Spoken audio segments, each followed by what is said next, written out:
Bismillahirrahmanirrahim. Assalamualaikum warahmatullahi wabarakatuh. Teman-teman semuanya, bicara tentang politik pendidikan di sini adalah pada ranahnya bagaimana pendidikan dan politik itu tidak tercampur adukkan. Sehingga di sini adalah pengembangan, penguatan, bagaimana pendidikan itu bisa berjalan dengan baik. Dan bagaimana politik secara praktis juga berperan sebagaimana tanggung jawabnya.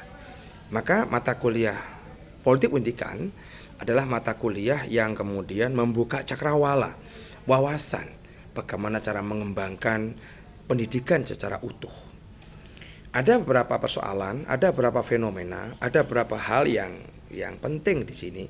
Pertama, masih banyaknya peran politik praktis yang ikut campur aduk dalam urusan pendidikan, sehingga tidak bisa berjalan dengan baik pendidikan itu sendiri, sehingga terjadi semacam tumpang tindih. Politik praktis boleh, benar, misalnya dalam konteks pemerintahan kita tidak lepas dari namanya politik, karena yang mengatur segalanya adalah berdasarkan kebijakan politik. Akan tapi dari segala hal itu perlu kita sadari bahwa dalam mengembangkan pendidikan, maka secara prinsip, secara kualifikatif, dan secara profesi harus sesuai dengan keahliannya masing-masing. Taruhlah misalnya secara kualitatif, maka seorang guru SD mereka guru-guru, calon-calon guru yang memang lulusan dari PGSD. Guru PAI mereka setidaknya adalah calon-calon guru yang lulusan dari jurusan PAI dan sebagainya. Akan tapi sering terjadi tumpang tindih, karena dalam konteks kebijakan kita, yang disebut dengan mereka yang bisa menjadi guru, mereka yang memiliki kesempatan, walaupun tidak begitu memiliki tentang keahlian yang sesuai. Akan tapi itu banyak terjadi di negeri kita. Oleh sebab itu, bagaimana cara kita berupaya mampu melakukan pemahaman bersama, mampu menguatkan keilmuan yang dimiliki, agar kemudian sebagai seorang guru itu setidaknya mereka yang memang mampu memiliki kemampuan, kekuatan, dan segalanya dalam konteks pendidikan. Oleh sebab itu, pada mata kuliah kita nanti kita akan mencoba berdiskusi secara kelompok. Itu di kos online sudah Pak Soim berikan, silakan dibagi kelompoknya dan silakan nanti dibagi sehingga nanti kita diskusi kelompoknya berkaitan dengan itu. Sekali lagi. Nanti urusan kelompok silakan ketua kelas yang melakukannya, sehingga saya pikir sudah cukup dengan ketua kelas. Yang penting minggu depan, 2 minggu lagi kita sudah mulai lakukan DSG, diskusi small group, dimulai dari kelompok 1. Oke.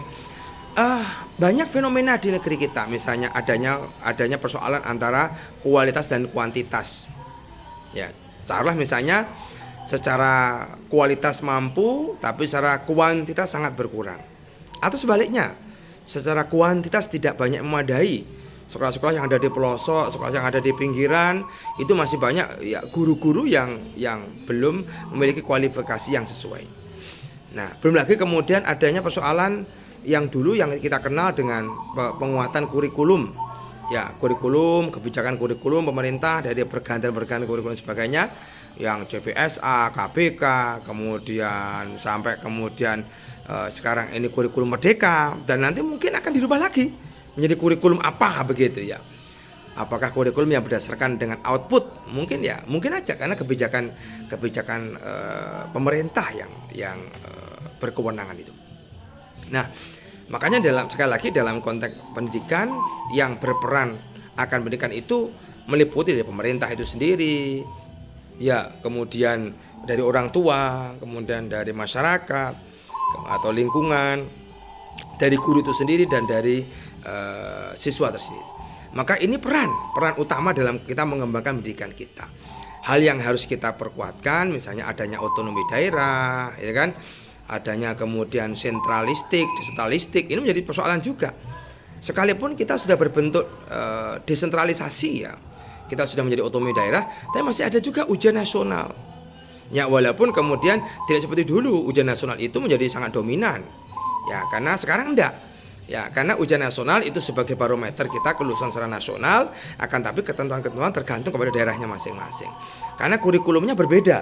Kurikulum satu daerah dengan daerah yang lain itu berbeda. Oleh sebab itu saudara semuanya, sekali lagi dalam mata kuliah politik pendidikan ini kita akan berupaya membuka wawasan kita. Membuka wawasan kita bagaimana memahami akan peran politik itu sendiri dan bagaimana memahami akan tugas dan tanggung jawab akan pendidikan itu sendiri. Dan nanti coba akan kita lakukan analisis SWOT ya. Nanti saudara diupayakan untuk datang ke sekolah-sekolah begitu, yang nanti sebagai persiapan nanti kalian semuanya akan masuk untuk kegiatan PPL.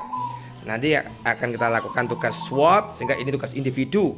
Kalau nanti kelompok, tugas kelompok, tapi nanti di akhir mata kuliah kita akan menggunakan mencoba dengan tugas individu dengan menggunakan analisis SWOT.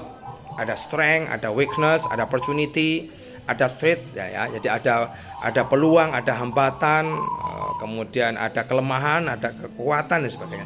Nanti akan kita analisiskan, akan kita kuatkan biar Bapak Ibu, saudara semua nantinya bisa memiliki wawasan yang luas. Bagaimana cara kita terjun di masyarakat utamanya dalam mengembangkan lembaga pendidikan. Oleh sebab itu, mari mata kuliah ini kita ikuti bersama. Semoga semuanya diberikan kesehatan Allah Subhanahu wa taala. Semoga nanti sampai selesai bisa berjalan dengan baik dan kita saling melengkapi, kita saling memahami bersama. Ya, kita belajar bersama. Semoga nanti dapat ilmu yang luar biasa. Terima kasih. Mungkin itu dari Pak Soim sebagai prolog pada diskusi kita. Dan semoga diberikan kemudahan Allah Subhanahu wa taala dan sukses selalu. Assalamualaikum warahmatullahi wabarakatuh.